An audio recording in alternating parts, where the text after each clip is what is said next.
So, good afternoon, Bachcho.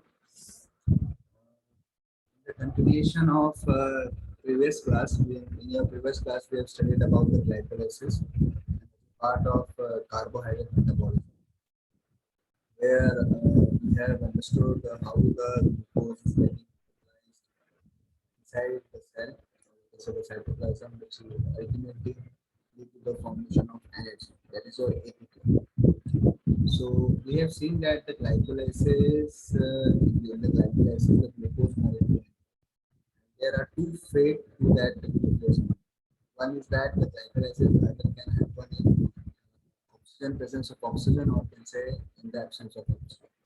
And the glucose undergoes glycolysis in presence of oxygen, it means pyruvate. Whereas when the glucose molecule undergoes glycolysis in absence of oxygen, it yields lactate. So the fate of this pyruvate, which is an end product of aerobic glycolysis, it will enter the TCA cycle. So that's a link between the TCA and the TRAP cycle, or you can say the citric acid cycle or TCA cycle. This particular cycle is known by three names: citric acid cycle, carboxylic acid cycle, and another name is your TRAP cycle. So when the glucose is getting converted into pyruvate, there is a production of total 6 ATPs.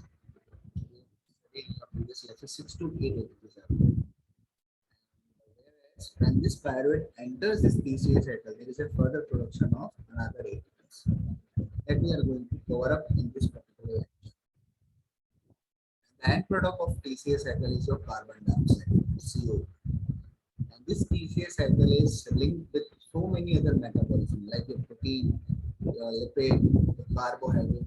So their fate, the intermediate which are coming from all this metabolism, they will enter the citric acid cycle and lead to the formation of carbon dioxide. So with that note, we'll start this lecture. In this lecture, the learning objective will be the significance of glycolysis. I have told you what is the significance of glycolysis. Then the introduction of to the citric acid cycle that will be seen in upcoming slides. And the reaction of citric acid cycles, what are the reactions which are involved in citric acid cycle that will be covering up this lecture. And description of various stages. So the citric acid cycle has been divided into different categories, or you can say in different stages that we are going to see in the upcoming slides. In the biological role of TCA. So ultimately, what is the role of TCA cycle? Biological role that we will also covering up in upcoming slides. So after the completion of this particular lecture, the lecture which is based on TCA cycle, the student should be able to understand the significance of glycolysis, understand the citric acid cycle, stages of cellular respiration, then reaction of citric acid cycles, description. We will be able to describe the various stages of citric acid cycle, then the reaction of citric acid cycles and the biological role of TCA cycle. So the biological importance of glycolysis. So first is the energy production. So in energy production, the anaerobic glycolysis, like in the anaerobic is your absence of oxygen. When the glucose molecule undergoes glycolysis in absence of oxygen, it gives 2 ATPs. Actually, there are production of 4 ATP, but 2 ATP is also put into the cycle. So ultimate net ATPs which is coming out from the glycolysis is 2 ATPs. Whereas the aerobic glycolysis gives 8 or 6 ATPs, depend on this, the conditions that are we can discuss in later classes. Then the second biological importance of glycolysis is your oxygenation of. Thus, the formation of 2,3-biphosphoglycerate will decrease the affinity of hemoglobin to oxygen. Okay. Then provide important intermediates. So these are the behind two important things we are given, like oxygenation of tissues as well as the energy production. And third one is the most important one is to provide important intermediate. the intermediates, like the intermediate is nothing but when a chemical reaction proceed, like from A to C, we are getting our product. So in between the B will be there. So that is called as an intermediate. Like the biochemistry reaction, you will always encounter with this intermediate. In your glycolysis, the starting material is your glucose and end product is your pyruvate. In between, what is happening, like glucose 6 phosphate, fructose 6 phosphate, fructose 6 1,6 biphosphate, all these things you are what you are studying, phosphoenol, pyruvate, all these are intermediate. So this glycolysis will provide some important intermediates. For example, dihydroxyacetone phosphate can give glycerol 3-phosphate, which is used for the synthesis of triglycerol and phospholipid. So this dihydroxyacetone phosphate, it can give glycerol 3-phosphate, which is used, or you can say it is used as a starting material to synthesize triglycerol and phospholipids. Then 3-phosphoglycerate, which can be used for the synthesis of amino acid like serine. The pyruvate which will be used in the synthesis of amino acid, example, the pyruvate which is coming out from the oxidation of glucose from the glycolysis, that pyruvate will be used in the synthesis of alanine, or you can say the amino acid. Then aerobic glycolysis provides mitochondria with pyruvate, which gives acetyl coenzyme for the Krebs cycle. Okay, so aerobic glycolysis provides the mitochondria with pyruvate. So this pyruvate will get converted to acetyl coenzyme, which will be actually the starting material for the Krebs cycle. So if we see the total energy yield, from this we can come to know. So glycolysis will give 2 kPa in case of anaerobic.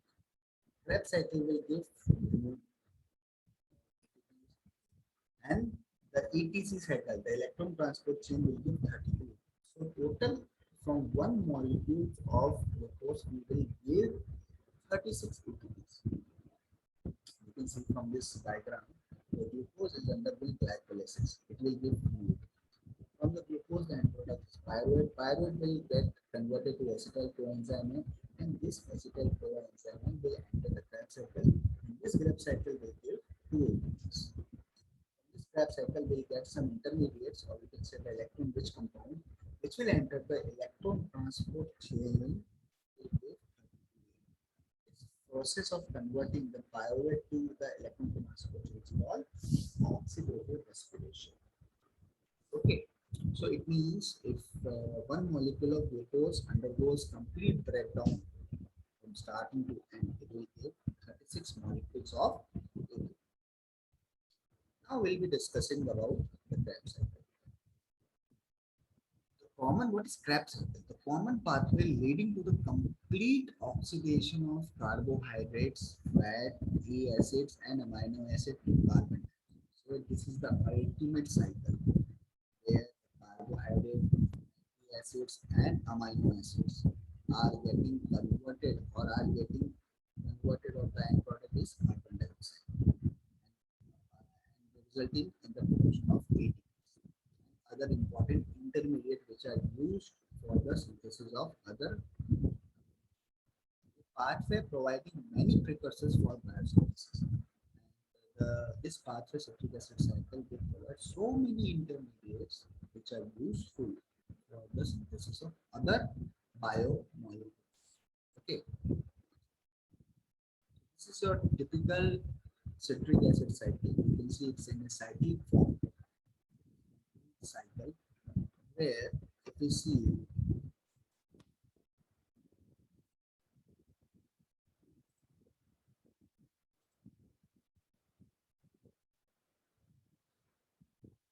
here, this citric acid cycle will start from acetyl coenzyme. This is the starting point. Okay, and this is a continuous cycle. See, it consists of total 8 steps. Okay, so this is your first step. Acetyl coenzyme is coming into the cycle. First step, second step, then second step are divided into again 2 parts. Then third step, fourth step, fifth step, sixth step, 7, 8, and 8. Total 8 steps. The Krebs cycle consists of 8 steps. Okay. So what is happening here? If you see, the acetyl coenzyme is a 2-carbon molecule. Okay? It is a 2-carbon molecule. So the acetyl coenzyme A is coming inside the acid cycle, and it will combine with oxaloacetate, which is coming from the previous cycle, because it is a cycle. It will go on, go on, go on, go on. So there is already this oxaloacetate which is present inside the cell, and the acetyl coenzyme thyroid is getting converted to acetyl coenzyme. This acetyl coenzyme A will combine, or you can say it will condense with oxaloacetate, and then it will enter the citric acid. Acetyl coenzyme, when combined with oxaloacetate, it will make a molecule of 6 carbon. So you can see it is a 6 carbon. If you see my cursor, it is 1, 2, 3, 4, 5, 6. Total 6 carbon molecules are there. 1, 2, 3, 4, 5, 6. 6-member citrate is formed. That's why it is called citric acid cycle, because the first compound which is coming up in the cycle is citrate. That's why it is called citric acid cycle. This citrate will get dehydrogenated. Means if there is a removal of water molecule from this compound citrate, lead to the formation of cis actonintate. Dehydration of this citrate will occur, and there is a removal of water molecule, and it will cause the formation of cis acnotate. This cis acnotate will get converted into isocitrate by addition of water. The presence of enzyme acnotase. The presence of enzyme which one? Acnotase. Isocitrate will get converted into alpha ketobutyrate. In the presence of enzyme isocitrate dehydrogenase, where the carbon dioxide is removed from isocitrate, leading to the formation of what? Alpha ketobutyrate. This alpha ketobutyrate is get converted into succinyl coenzyme A with the enzyme called alpha ketobutyrate dehydrogenase complex, leading to the formation of succinyl coenzyme. This succinyl coenzyme get converted to succinate with an enzyme succinyl coenzyme synthase. And this succinate will get converted into fumarate by an enzyme called succinate dehydrogenase. As fumarate will get converted into malate, and this malate will convert into oxalates. The cycle where total 8 steps are there. Okay, so there are 8 steps where we are seeing how this acetyl coenzyme A, 2-carbon molecule, is getting converted to different intermediate, releasing the carbon dioxide and making some of the very high electron rich compound like your FADH2 and NADH. Both of them are very high electron carrying compound, electron rich compound that will participate where? It will participate in ETC cycle, that is your electron transportation cycle. Okay.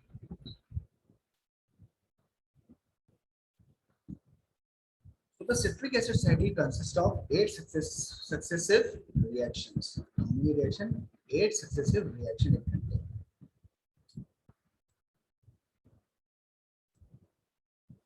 So step 1. What is step 1? The methyl carbon, that is the first carbon of acetyl coenzyme, joins the carbonyl carbon of oxaloacetate via aldol condensation to form citrate. So that is the first step. I have told you how the acetyl coenzyme is combining with the oxaloacetate. That reaction is called condensation. What kind of condensation? It is an aldol condensation to form citrate. Citrol coenzyme A is transiently intermediate but hydrolyzed immediately in an active site of citrate synthase. The hydrolysis of the thioester bond releases a large amount of free energy, driving the reaction forward. Large conformational changes occur after oxaloacetate is bound and after citral coenzyme A is formed, preventing the undesirable hydrolysis of acetyl coenzyme. So that is the first step. It means the acetyl coenzyme A is getting condensed with your oxaloacetate to form citrate in the presence of citrate synthase enzyme. Then coming to your step 2. So step 2, the citrate is isomerized into isocitrate, isomerized to isocitrate and get the 6 carbon unit ready for oxidative decarboxylation via dehydration step followed by hydration step. Then cis actonate is an intermediate during this transformation, thus the catalytic enzyme is named as actonase, which contains 4Fe4S iron sulfate center directly participating in substrate binding and then coming to the step 3, the isocitrate is first oxidized and then decarboxylated to form alpha ketobutyrate. Oxalosuccinate is an intermediate. 2 electrons are collected by NAD+. The carbon releases as a carbon dioxide is not from the acetyl group joint, catalyzed by isocitrate dehydrogenase. Alpha ketoglutarase undergoes another round of oxidative decarboxylation. The decarboxylated first, then oxidized to form succinyl coenzyme. Again, the carbon releases as carbon dioxide is not from acetyl group joint, catalyzed by a alpha ketoglutarate dehydrogenase complex reactions and enzymes closely resemble pyrite dehydrogenase complex. And the step 5. Step 5, the succinyl coenzyme is hydrolyzed to succinate. Free energy releases by hydrolyzing the thioester bond is harvested by the GDP or an ADP to form the GDP or an ATP by substrate level phosphorylation.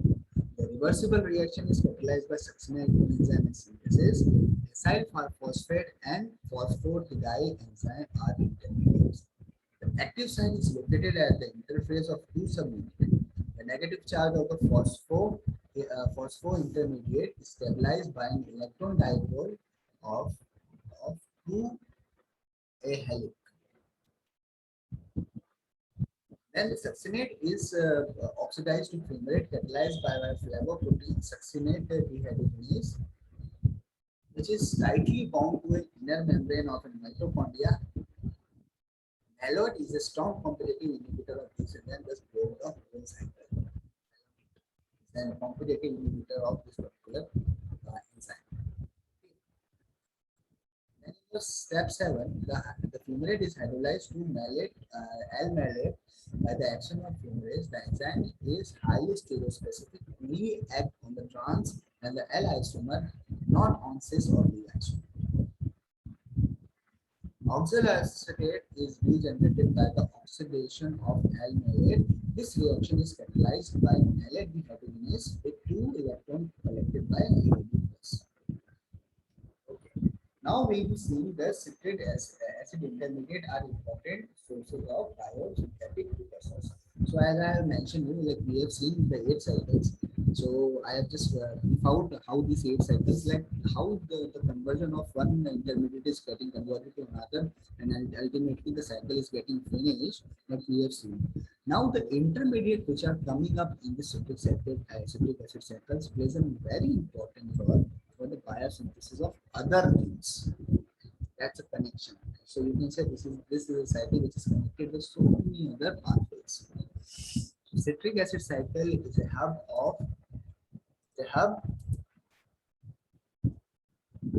of intermediary metabolism serving both the catabolic and anabolic process. Thus an amphiphilic. It provides precursors for the biosynthesis of glucose, amino acids, nucleotide, glucose, fatty acid, sterols, bean group, etc. intermediate of citric acid cycle get replenished by anaphylactic reaction when consumed by biosynthesis. So you can see how this citric acid cycle intermediate for other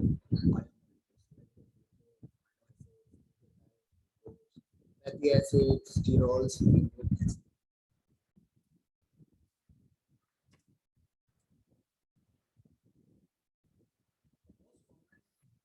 anaphylactic reaction convert either pyruvate or phosphoenol pyruvate to oxaloacetate or malate.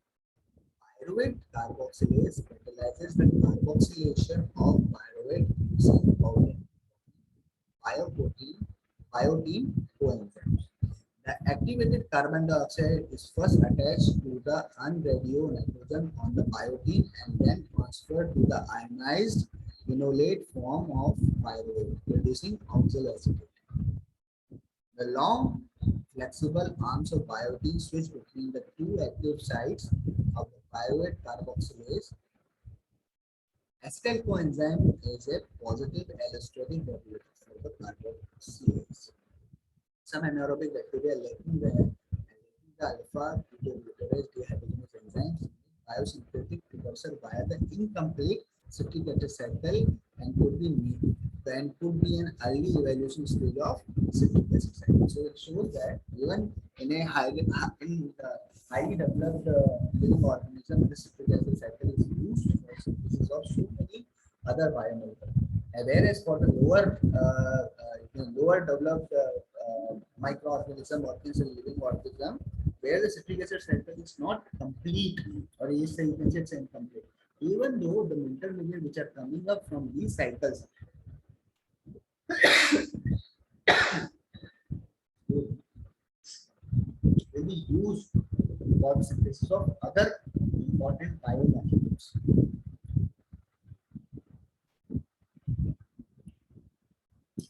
Now we'll be seeing how this pyruvate is oxidized to acetyl coenzyme by the catalysis of pyruvate dehydrogenase.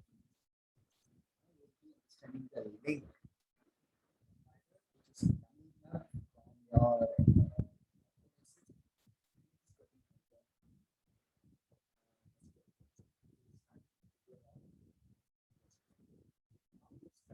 is occurring a special enzyme called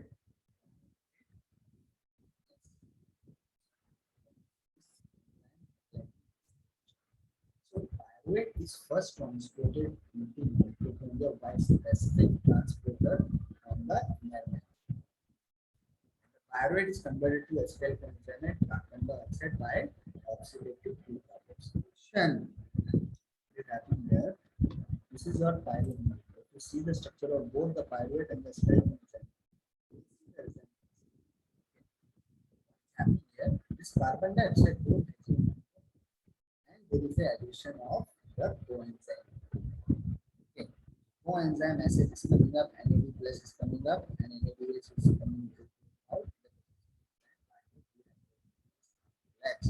Where which is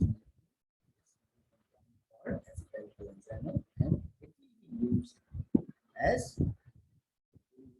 what we use as the starting material for the biosynthesis of you can say it will be like this starting material for the TCA cycle. Okay, all about your TCA cycle. We have seen what is TCA cycle. You just need to remember how this pyruvate is getting converted to acetyl coenzyme and what is the how this acetyl coenzyme is getting converted into intermediate, leading to the formation of ultimately completing the cycle into. Now we'll be discussing about some of the MCQs related to this TCA cycle. It's very interesting one. If you have understood the cycle, you will be able to understand all the discussing the MCQs now. All enzymes of TCA cycle reside in the mitochondria membrane. The pyruvate is outside the mitochondria, and now we'll be entering the TCA mitochondria. So it's false. Each of the following is also known as Krebs cycle. Electron transport chain, another cycle. Glycolysis, no, it is a conversion of glucose to pyruvate. No, it's not a TCA cycle. Yes, this is tricarboxylic acid cycle is known as because of the presence of carboxylic. DNA replication means that it has correct answer for question number 2 is that cycle is also known as PCA cycle.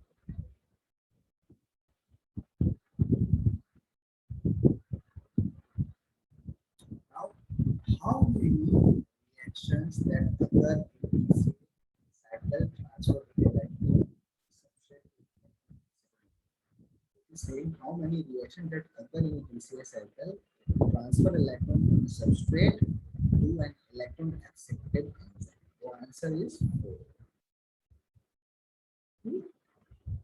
Which of the following is an important end product of disassembly of fatty acid? So if you see when the fatty acid is disassembled, so what is the end product? It is what?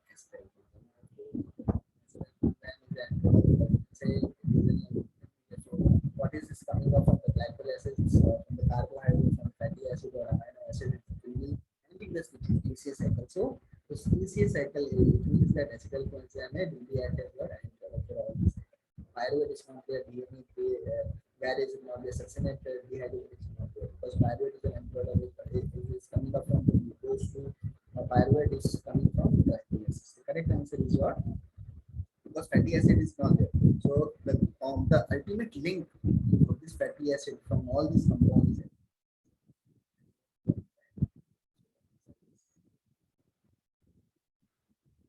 polysaccharide fats and protein break down into metabolite of see, polysaccharides, your carbohydrate, your fats, that's your lipids, oils, and all other things, your protein. All these things will break up where the glycol acids for carbohydrate. DNA repair is not there because it's completely different. Then the membrane synthesis is completely different. So two options are there which are relating to this one. We know that glycolysis is the carbohydrate. So ultimately the answer is first the polysaccharides, fats, and proteins break down. Acetyl coenzyme is dash carbon. How many carbons are there in acetyl coenzyme? It is 2 carbon molecule. 2 carbon molecule that combined with the oxygen to make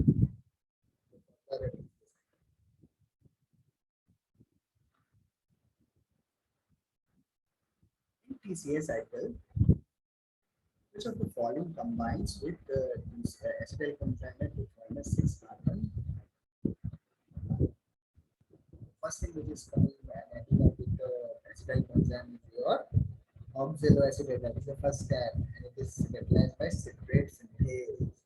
So oxaloacetate is 4 carbon, and your acetyl coenzyme is 2 carbon. So 4 plus 2 is how much? 6. So the answer is your oxaloacetate. Glucose is not there, pyruvate is not there, amine is there. It's not at all there in the picture already. So the correct answer is oxaloacetate. So first coenzyme first reaction of TCA cycle is combining of acetyl coenzyme with oxaloacetate to form 6 carbon compound. The enzyme is internally responsible for what? If you remember, we have made the citrate and from citrate we are making citrate. If you remember the cycle, so what is it happening? It's converting. There is isomerism. There is a conversion, or you can say there is a isomerization is going on between the citrate and the citrate. So atonase is nothing but the isomerization. It is not a polymerization enzyme. It is not dehydration enzyme. It is not an assembly enzyme. It is an isomerization. It is causing this atonase enzyme is responsible for isomerization. Because of that, the citrate is getting converted into which one? It's getting converted into your cis-citrate. For each molecule of glucose, how many times does the TCA cycle proceed? It's a very important, very interesting concept. One molecule of glucose gives 2 molecules of pyruvate. So 2 molecules of pyruvate will get 2 acetyl coenzyme. Acetyl coenzyme.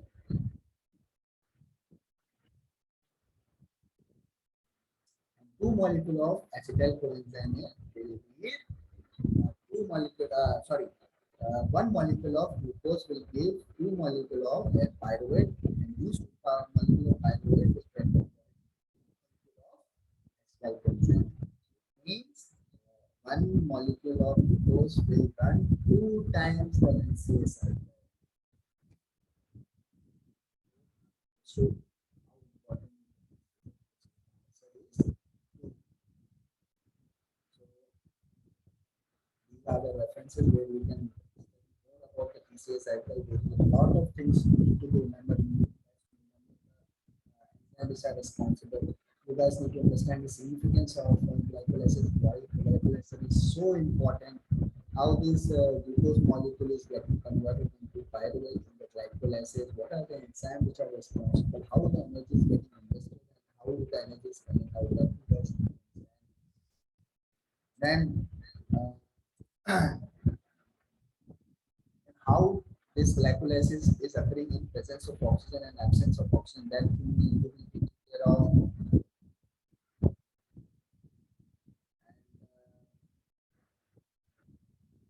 How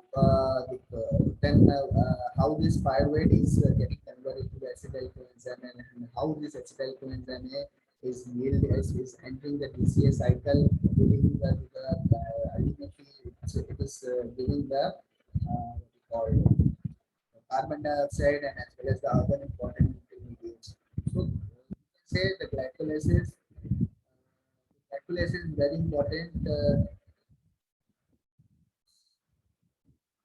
glycolysis is a very important cycle where conversion of glucose is taking place, and the formation of pyruvate and the pyruvate is entering the cycle.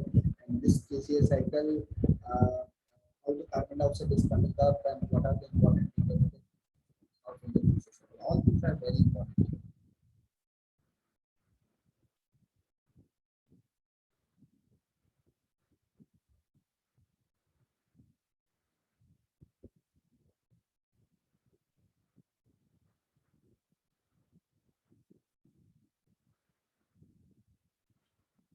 So this is all about your glycolysis and PCA cycle. Both of them are very important for your carbohydrate metabolism. Until unless you do discuss about the PCA cycle and you are just discussing about the glycolysis, will not end the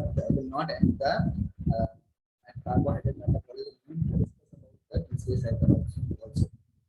So PCA cycle and the glycolysis are part one and part two of without discussing about the cycle. Is That's all, guys, for your this particular lecture. I hope you have understood the rate of carbohydrate, how the carbohydrate is getting metabolized in the human body. They ultimately lead to the production of so much of energy. Thank you. See you.